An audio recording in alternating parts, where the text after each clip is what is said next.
Okay. So we're going to go ahead and proceed with the scan exam for the upper quarter. And when we kind of start with the scan exam, we always start top down. So we're going to go ahead and start with the cervical spine. So first looking at just gross movement. So first I'm going to have you just go ahead and bring your chin down towards your chest. So this is cervical flexion. If it's pain-free, you can apply overpressures and determine the patient response to the movement. Go ahead and look straight ahead. I'm going to have you go ahead and look up towards the ceiling now. This is cervical extension. And again, if it's pain-free, you can apply patient overpressure. Next, we're going to look at lateral flexion. So what you're going to do is go ahead and bring your ear to your shoulder, not your shoulder to your ear. And again, the same thing applies. We're going to apply patient overpressure if it's pain-free. And then again, we're going to repeat to the opposite side. And again, apply overpressure again if it's pain-free. The next two motions, what we're going to do is we're going to do a cervical rotation. So go ahead and turn your head and neck over your right shoulder. And again, we're going to apply an overpressure if it's pain-free, and then looking at the opposite side. And what you're looking for is patient response. You're looking for any movement loss, asymmetrical movement, or asymmetries. The other two motions that I like to incorporate are neck retraction and neck protrusion. And the reason why I like to look at these two motions because neck retraction is actually mid-cervical spine extension, but it's also upper cervical spine flexion, and protrusion is mid-cervical spine flexion and then upper cervical extension. So what I can have our patient do here is I'm going to have you protrude your neck and head forward, and we're assessing again for quality of motion and symptomatic response, and then let me have you go ahead and retract your head and neck back and relax. Those movements seem normal and they are pain-free. We can move into our quadrant exam, our distraction and compression. We do this in sitting, so it's actually called axial distraction and axial compression. So I'm just going to move behind our patient. Actually, let's demonstrate here first. So I'm going to have you do is you're going to go ahead and side bend, rotate, and then extend your head back as far as you can. So this is a triplanar motion. We're combining Side bend. rotate, and then extend. And how does that position affect your symptoms? So again, what we're doing is we're closing down on that joint space or that lateral foraminal space. And if it's pain-free, what you can do is apply an axial load. So this is a load straight from cranial to caudal. And it's just a gentle, graded pressure down and assessing symptomatic response as you're grading the pressure. That will also be repeated to the opposite side. So again, side bend, rotation, and extension. Or what might be easier is if you extend first, laterally flex, and then rotate. Okay? And you can see that you might have to guide your patient here. And again, if that's pain-free or asymptomatic, you can apply an axial compression. Now what I like to use is, you can go ahead and come out of that position. What I like to use is the grade of force. So start with a minimal amount of force, a moderate force, to a more extreme amount of force, or using the grades of mobilization. Grade 1, 2, 3, or 4. And we'll get into that in a couple of lectures, but basically from the beginning to mid-range, mid to end range, and then completely to end range. The other two movements we like to do in this position and sitting is axial distraction and compression.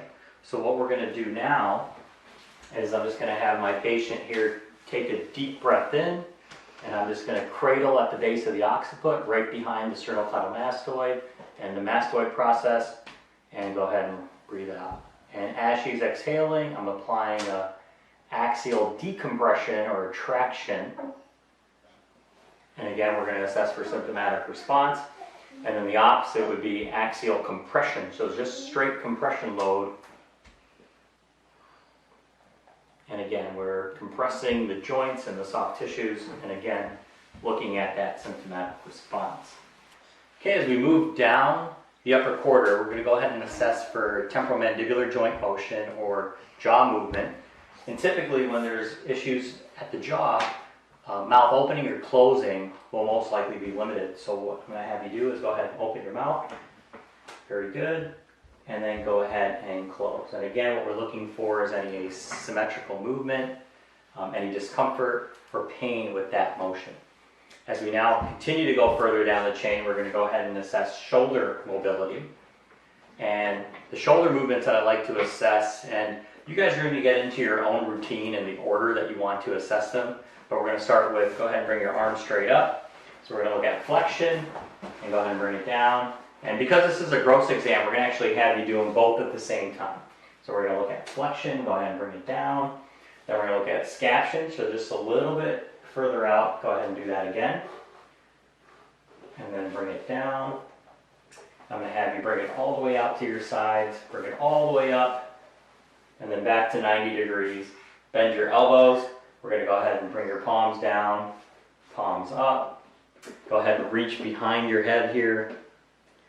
Very good. Reach behind your back like you're reaching into your pockets. Go ahead and reach across your chest. So we're looking at horizontal adduction here.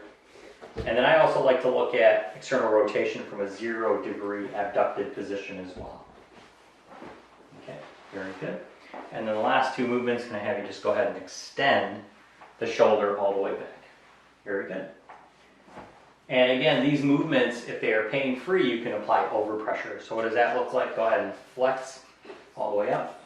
So you would just apply an overpressure, stabilizing at the scapula and applying that pressure through the humerus. Next, we'll take a look at scapulothoracic motion. And these motions would include elevation, depression, protraction, and retraction of the scapula. Many times we also consider the acromioclavicular and the sternoclavicular joints as part of this joint. Now if you look at the image here, we look at scapular elevation and depression by simply shrugging the shoulders up and down, and retraction and protraction, bringing the medial border of the scapula together or further apart.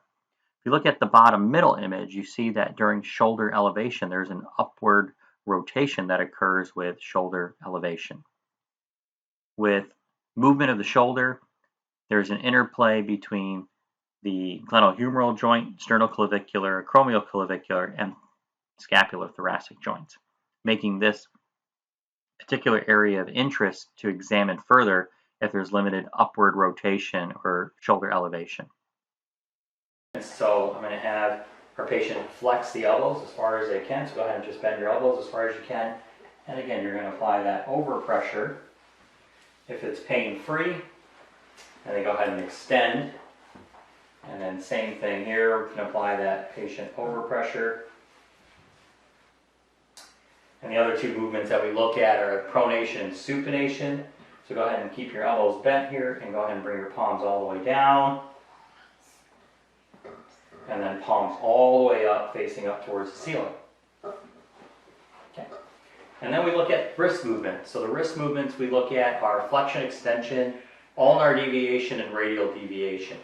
And some may even look at pronation and supination as it occurs at the wrist. So go ahead and extend your wrist all the way up. Go ahead and bring your wrist all the way down. Go ahead and bring your palms inward. So we're going to keep your elbows tucked in, and you're going to bring your wrist inward and then outward. Very good. And then again, pronation and supination at this joint also occur, but at the distal radial ulnar joint. And then other movements that we look at into the hand are opposition and reposition. So what I'm going to have you do is just take your little digit and your thumb and try to make that OK sign. Good. And then go ahead and release. And the other thing we can look at is grip strength. Now, if I was in the clinic, I could probably have her squeeze a handheld dynamometer, which will give us an output of pounds of pressure. But since I don't have one, what I'm going to have our patient do is just go ahead and squeeze my 2 fingers as hard as you can. And we're looking to see if there's any gross asymmetry or any weakness compared to the opposite side. Okay, so we're going to go ahead and move to the neurological examination, which consists of myotomes, dermatomes, and reflexes. So as we look at the myotomes, we kind of start again top down, looking at C1, which is neck flexion. So go ahead and bring your head and neck down, and don't let me move you, so hold it there. Good. C2, go ahead and look straight ahead. I'm gonna have you bring your ear to your shoulder. Don't let me move. There we go. And same thing on the opposite side. Okay, go ahead and shrug your shoulders. Don't let me push down. So C3, C4. Bring your arms out to your side. Don't let me push down. Again at C5. Go ahead and bring your arms up like this. Don't let me pull them down. 5, C6. Go ahead and bring your arms down. We're going to look at triceps. Don't let me pull up. Again, that's C7. Hold, hold, hold. Okay, very good. And then we're going to look at, go ahead and bring your thumbs up. Don't let me push down. Go ahead and squeeze your fingers together. Don't let me pull them apart. Bring your fingers apart. Don't let me squeeze them together. Go ahead and bring your wrist up. Don't let me push down. Bring your wrist down. Don't let me pull them up.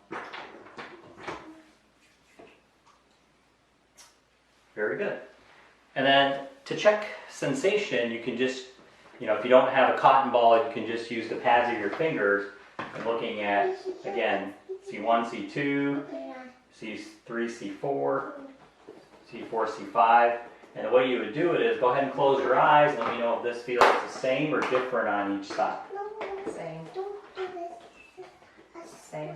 Okay, C5. Same. Go ahead and rest your hands on your thighs, and we're going to look at C6. Same. C7, again, that middle digit or that third digit. Same. C8, along the ulnar border. Same. T1, inner forearm. Same. And T2, just at the inside Same. of the humerus. Okay, so those are the myotomes, the dermatomes, and we're going to go ahead and look at reflexes. And the reflexes we look at are the C5 or biceps reflex, C6 or the brachioradialis reflex, and C7, which is the triceps reflex. So we go ahead on this side.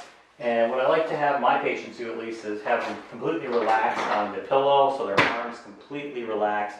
If they are kind of guarding or fighting you, it might suppress the reflex response.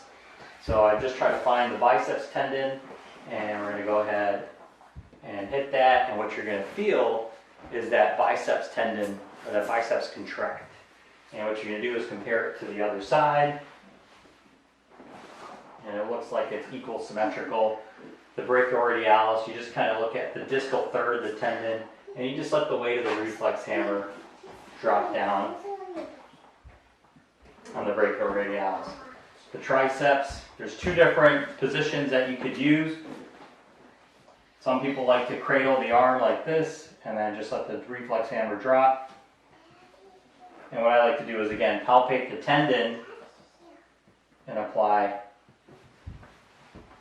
the hammer on the distal triceps tendon. Okay. And then finally, we're going to get into upper motor neuron test. And these upper motor neuron tests are going to let us know if there's any upper motor neuron involvement from the brain, brainstem, or spinal cord. So the first one we look at is a clonus, and we can do this at the wrist or the foot. So we can do a quick wrist extension or a quick ankle dorsiflexion and look for a response. So the test is pretty simple. You just stabilize the distal forearm and you apply a quick wrist extension, and a positive test would actually result in rhythmical muscle contraction, relaxation, almost kind of oscillating, and that would be indicative of an upper motor neuron test. The other test we can do is the Hoffman flick test here for the upper extremity. So you can, again, relax the forearm, cradle the hand, and you're going to stabilize the IP joint, and then you're going to flick the middle digit, or the third digit. And what you're going to look for is a deduction of the thumb as well as some flexion of the index finger. And that would be, again, a positive sign indicative of an upper motor neuron lesion. Other stretch reflexes that you can do that are directed to the foot again, are the ankle clonus, or the quick dorsiflexion clonus test. So for the ankle dorsiflexion, or the clonus test directed at the ankle, what you're going to do is apply a quick dorsiflexion force where the toes are brought towards the patient. And again, a positive test would be quick ankle contractions and relaxations. The next test we're going to do on our other subject here is a Babinski. And again, this is another test for an upper motor neuron lesion. And what you're going to do is you're going to apply a pressure from the heel on the lateral aspect of the foot to the great toe. And the response that you're going to see is extension of the big toe and abduction of the toes. And this is also referred as to a fanning effect. So you apply pressure from the heel to the lateral aspect of the foot and to the big toe. And again, some people might get ticklish with this, but that's not a positive response. So again, a positive response would be extension of the big toe with adduction of the other digits, and that would be indicative, again, of an upper motor neuron lesion. Okay, so we completed the upper quarter scan exam, and now we're going to go ahead and proceed to the lower quarter scan exam. And just as we did in the upper quarter, we started with the cervical spine. We're going to start with the lumbar spine for the lower quarter scan exam. So go ahead and stand up for me. And the different motions that we're going to perform for the scan exam are flexion, extension, lateral flexion, and rotation. So let me go ahead and demonstrate those. So first I'm going to have you do is hands right on your hip. You're going to go ahead and extend back as far as you can. And then go ahead and come out of that position. Go ahead and slide your hands down the front of your thighs as far down as you can go. So try to touch your toes if you can. Oh, yeah.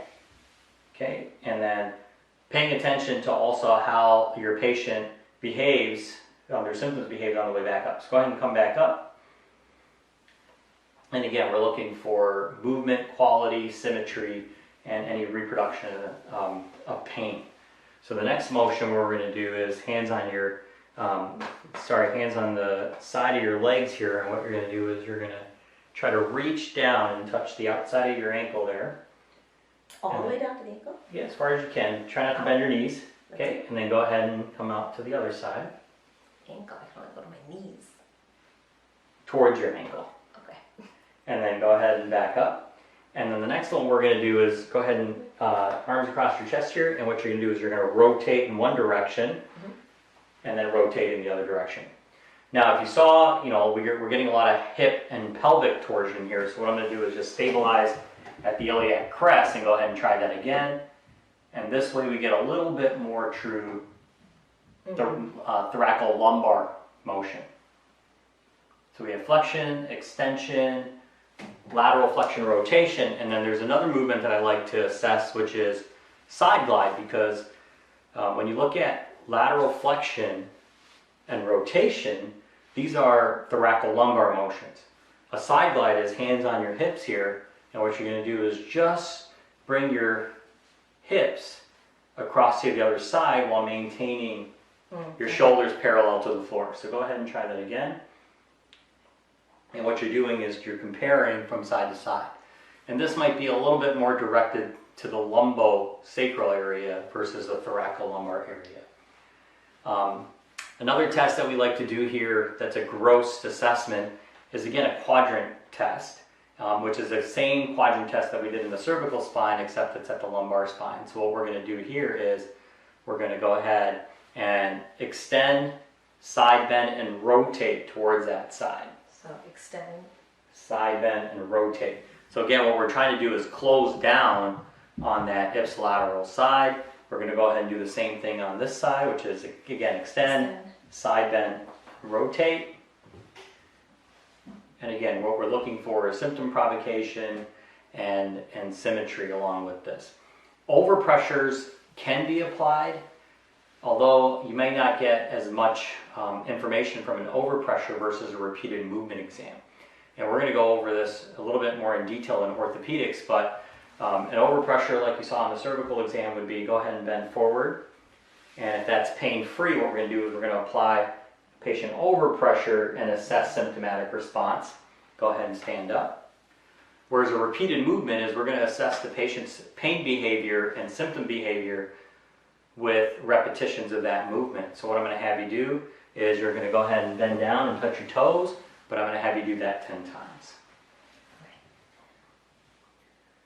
And as they're doing this, what you're doing is assessing for symptomatic as well as mechanical response. So does their motion change? Does their quality of motion change? Do their symptoms change? Do they get better? Do they get worse?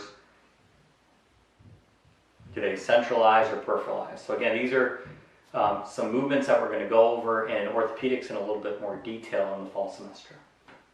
Okay, go ahead and relax. So now that we've completed the lumbar screening or scan, what we're going to do now is just look at the hip. And the hip and knee are joints that require loading. You know, you're always running, squatting, doing stairs. You have to rise up out of a chair. So a great functional gross assessment would be just to have your patient perform a squat.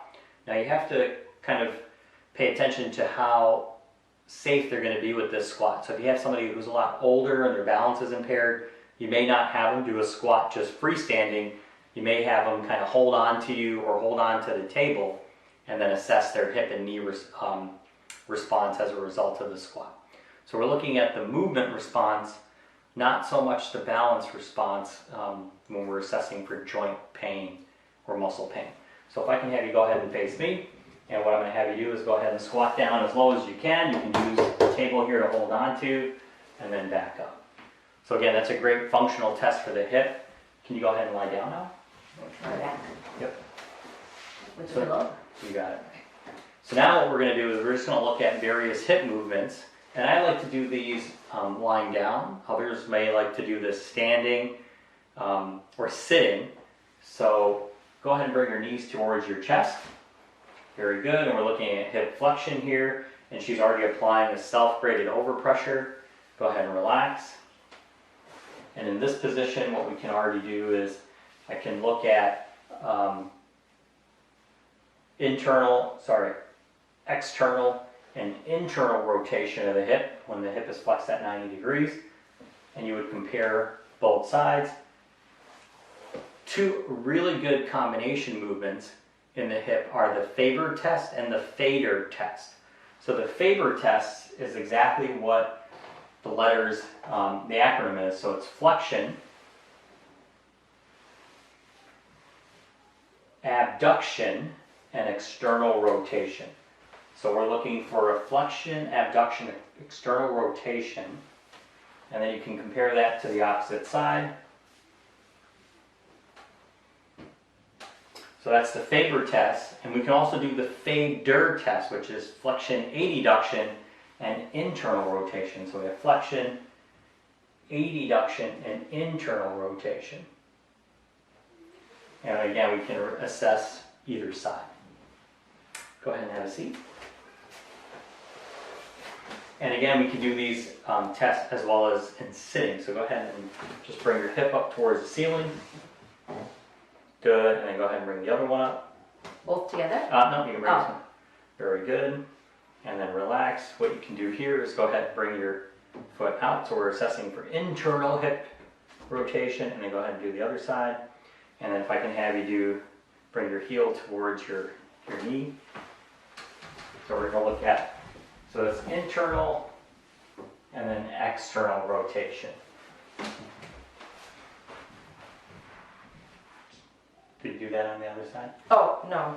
There we go. So it's internal and external rotation. Now again, just kind of caution, if somebody does have limited movement, go ahead and do that again. They may actually compensate at the lumbar spine or at the pelvis. So now as we're moving down to the hip, then to the knee, again, we've already looked at the squat, which is a great functional test. So if we're looking at a squat, we're also assessing knee mechanics as the knee's loading the joint. But you can also look at knee flexion and extension. So go ahead and have you just flex your knee back as far as you can. And then go ahead and extend it out as far as you can. And both of these movements can be applied with overpressure. So go ahead and flex back as far as you can. And that looks like it's full. And then extend as far as you can, and that looks like it's full. As we go ahead to the ankle now, we're going to look at ankle dorsiflexion and plantar flexion. So we're going to go ahead and bring the foot and ankle up towards the ceiling. Go ahead and relax your knees though. Oh. Good. Now point your toes down towards the floor. Very good. And then you're going to turn your foot inward. And then bring your foot outward. So we're looking at dorsiflexion, plantar flexion, inversion, and eversion. A great functional test or functional screen for the foot and ankle is heel walking and toe walking. So when you're asking somebody to walk on their toes or walking on their heels, we're assessing for growth strength as well as any myotomal weakness, as well as balance. So if I can have you go ahead and walk on your heels and then walk on your toes. Good, and then walk on your toes. So next what we're going to do is look at the neurological exam for the lower quarter. So we look at myotomes, dermatomes, as well as reflexes. So again, starting from L1 to L2, look at L1, L2, all the way down to S2, S3. So what I'm going to do is look at strength first. So what I'm going to have you do is bring your hip up towards the ceiling. No, seated. And we're looking at L2 strength. Go ahead and try the other side. Good. And then relax. If I can have you extend your knee out. Go ahead and bend your knee. Good. Don't let me push down. Good. Don't let me push down. So we're looking at L3. Go ahead and relax. Go ahead and dorsiflex your ankle, so flex your foot up. Now we're looking at L4. Good. Extend your big toe. And we're looking at extensor hallucis longus, which is L5. Go ahead and evert your foot. We're looking at the peroneals for S1. Okay, go ahead and bring your hamstrings back here and only pull out. And we're looking at S2. Okay, go ahead and plantar flex your foot, so bring your toes down. We're looking at, again, S1, S2. And so those are the myotomes. As we go ahead to the dermatomes, sit over there.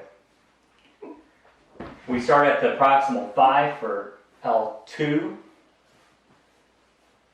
L2, L3 is the upper thigh.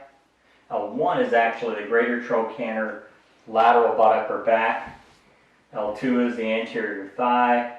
L3, medial knee. L4, medial shin or thigh. L5, looking at the medial aspect of the foot. S1, the lateral aspect of the foot. And S2, looking at the heel. And we're looking to see if those are equal symmetrical. And when they're not equal and symmetrical, what I might do is ask the patient, if this is $1, 100%, what would you give this? And that way we can assess to see if there's an asymmetry involved. Okay. I have my next two subjects here. Can you guys go ahead and have a seat? Okay, so now what we're going to do is look at reflexes. And what we're going to do is look at the patella or knee jerk reflex. Scoot to the edge, let your knee hang. And what we're going to do is just to let the weight of the hammer just kind of bring that reflex hammer down. And there we go. We got a little bit of a reflex here. And you might need a couple of goes here. Look straight ahead. Can I have you do this? Hold your hands together. Good. And you see how that immediately impacted the response there. The patella knee jerk reflex. We can also look at the Achilles reflex. And the way we do that is we just have the foot relax. You grasp the foot in the bottom of your hand, and then you apply a little bit of a tap on the bottom of the Achilles tendon. So just go ahead and relax your leg. And you guys can see that there. And what you're going to see is a little bit of plantar flexion.